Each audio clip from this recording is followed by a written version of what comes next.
relation of the House of Justice will authentically express the spirit of equality in our teachings. Another dimension of the covenant is that it avoids the establishment of a priesthood, when we have seen historically that a priesthood has been so detrimental to the rights of women. Much more than that, it avoids institutions of the faith perpetuating behavior of a priestly nature, acting like priests, making dogmatic statements which would then be from a fallible perspective and could reflect a prejudice against women. So the covenant is in many ways a vital protection to women. Let me now turn more specifically to the question of women and peace.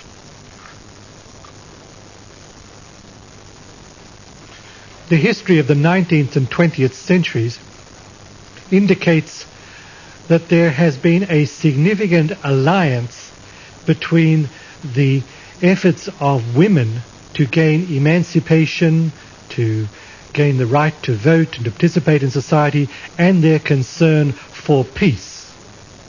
Let me take just one example. The Women's Peace Festival, held on the 2nd of June 1873, well over 100 years ago, held in large cities in the United States and Europe.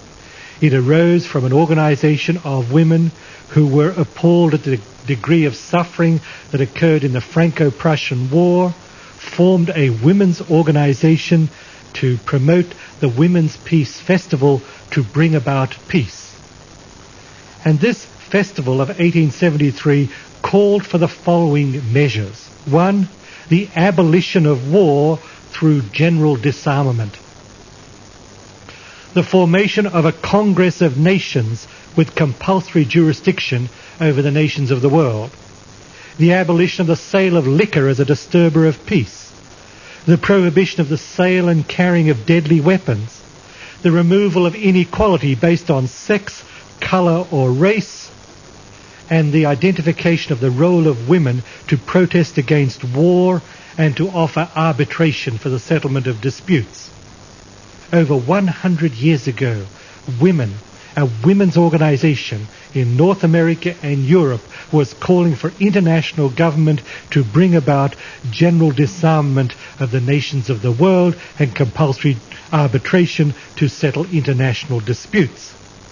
This Women's Peace Festival ultimately fell into division due to disunity over the issue of American military policy toward the American Indians in the 19th century, but it led to a number of organizations which persist to the present day. For example, the Women's Peace Party associated with Jane Addams, the Women's International League for Peace and Freedom, and the Women's Peace Session of 1921. The Women's International League for Peace and Freedom made proposals to the 1919 Peace Conference in Paris at the conclusion of World War I. They made a number of proposals to bring about a lasting peace. These proposals were rejected by the 1919 Peace Conference. One of the people present at that conference was a man called Gunnar Jahn. In 1946, 27 years later, he was part of the Nobel Institute in Scandinavia, which awarded the Nobel Peace Prize to Emily Balk for her work with Women's International League for Peace and Freedom. And at that time he made this statement. He said, "I want to say so much. It would have been extremely wise if the proposal the Women's International League for Peace and Freedom made to the conference in 1919 had been accepted by the conference. But few of the men listened to what the women had to say. The atmosphere was too bitter and revengeful. On top of this was the fact that the proposal was made by women. In our patriarchal world, suggestions which come from women are seldom taken seriously." And Gunnar Jahn concluded with these words, "Sometimes it would be wise of the men to spare their condescending smiles." So my point is simply to indicate that women have been associated with the achievement of peace in a very significant way in the 19th and 20th century. Now, what can we say about the Baha'i approach to peace and to the alliance between the equality of men and women and the achievement of peace? I think it rests upon three major principles. The first of these is our principle of the organic unit, and this is a familiar concept to most Baha'is. We believe that the kind of society we want to form through the Baha'i administrative order is an organic unit, is like a living being, interconnected, the welfare of each element interactively relating to the welfare of the whole. And this is very relevant to the question of the equality of men and women, because our teachings indicate, firstly, that peace requires unity. In order to have peace, we must have unity.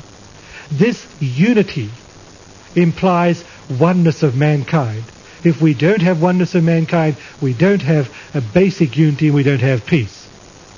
And equality of men and women is fundamental for the oneness of mankind. It is not just a question of relationship between races or segments of society. It is also a question of relationship between men and women. So in that sense, the equality of men and women is a basic element of the formation of an organic unit of human society with all the spiritual powers which our teachings identify with the organic unit.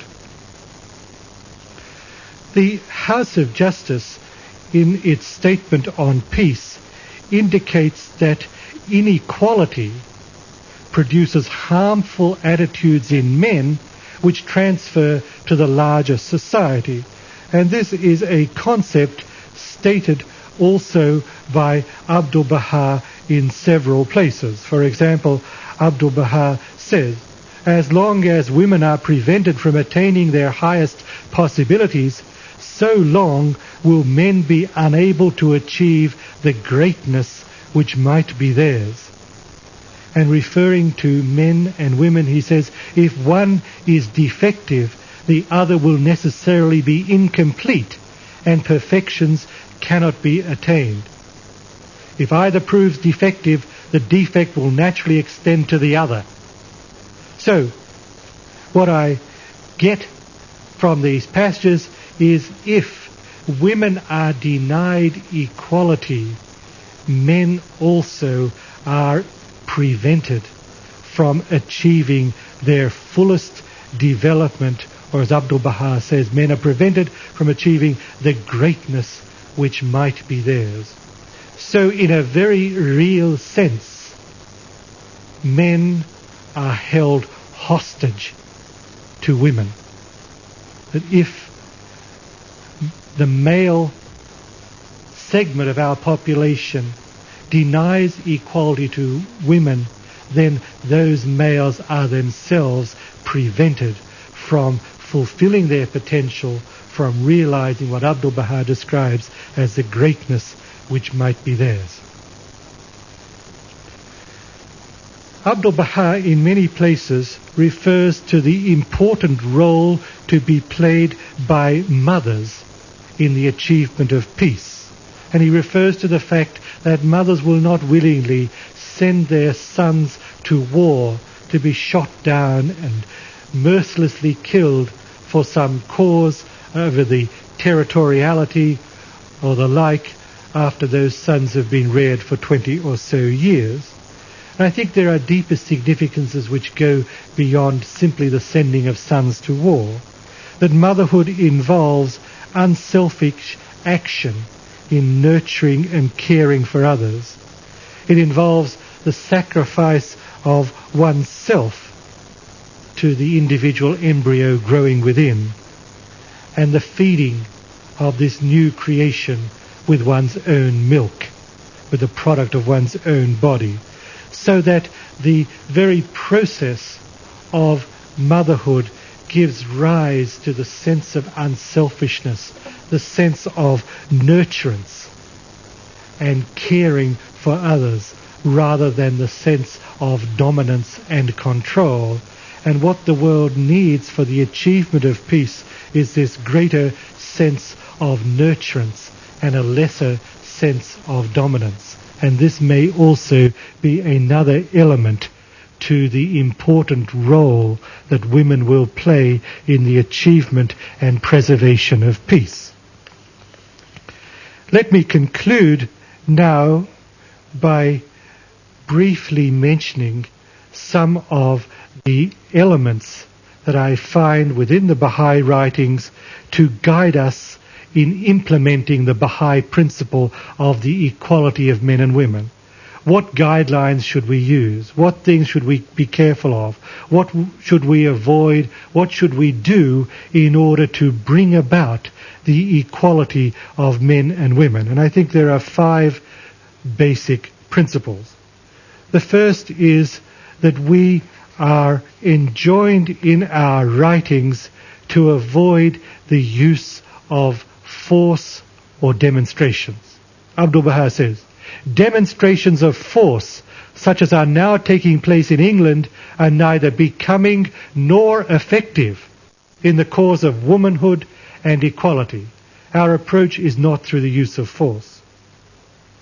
The second principle, I think, is a recognition that any change is evolutionary. We would desire to be instantaneous, to occur overnight, but that's not the way humans work. It is evolutionary. The House of Justice, in a statement on their behalf, wrote, "The principle of the equality between women and men, like the other teachings of the faith, can be effectively and universally established among the Friends when it is pursued in conjunction with all other aspects of Baha'i life. Change is an evolutionary process requiring patience with oneself and others, loving education, and the passage of time as the believers deepen their knowledge of the faith, gradually discard long-held traditional attitudes, and progressively conform their lives to the unifying teachings of the cause. Patience, evolution, gradual development, loving education, the passage of time, patience with oneself and others." A third principle is the need to avoid contention between men and women. Abdu'l-Baha referred to a women's assemblage formed by the Baha'i women of Iran for the promotion of knowledge. And in writing advice to that assemblage, he said, "It should be done in such a way that differences will day by day be entirely wiped out. Not that, God forbid, it will end in argumentation between men and women. In brief, ye should now engage in matters of pure spirituality and not contend with men." And I think we have seen in the larger society the futility and sterility of the polarization of antagonism between men and women on this issue, and we are told in our teachings we must avoid this. Our writings tell us that a great responsibility rests upon men to encourage women and to eradicate the male assumption of superiority. Abdu'l-Baha says, "The assumption of superiority by man will continue to be depressing to the ambition of woman, as if her attainment to equality was creationally impossible. Woman's aspiration towards advancement will be checked by it, and she will gradually become hopeless. On the contrary, we must declare her capacity is equal, even greater than man's. This will inspire her with hope and ambition." So my understanding of this passage is that men have a great responsibility to offer sincere and genuine and constructive encouragement to women in all areas of development and advancement, and to eliminate what Abdu'l-Baha describes as the assumption of superiority by man. And the final principle is the importance of women striving through their own efforts at self-development and accomplishment.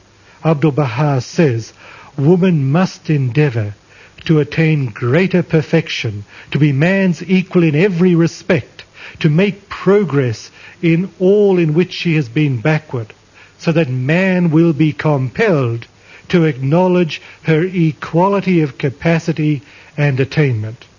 And I think these 5 principles underlie a constructive Baha'i approach to the implementation of this principle of equality of men and women, which can bring the Baha'i community so much renown in the world. I'd like to conclude my presentation tonight by reading to you a poem called The Seeker, written by a Baha'i, Gertrude Robinson, and published in a Baha'i World volume about 40 to 45 years ago. And I read this poem because, although the title is The Seeker, I believe it expresses very clearly and very eloquently the aspirations of women which we as Baha'is are committed to the support and nurturance of. So I conclude with this poem. There must be a loveliness I have not known, else hunger would not be so deep. Despair would crush me, but this yearning passion for the altitudes beyond my ken knows but one answer, full completion. No cry can be so faint, but finds response somewhere in all infinity, and so my soul shall keep its inner urge to scale the unseen heights and breathe the unimagined airs of rarefied and mystic climes. Somewhere all beauty waits beyond the 7 valleys of the soul, and naught shall keep my hungry heart from seeking through the endless reach of all eternity the loveliness my heart has never known. Thank you.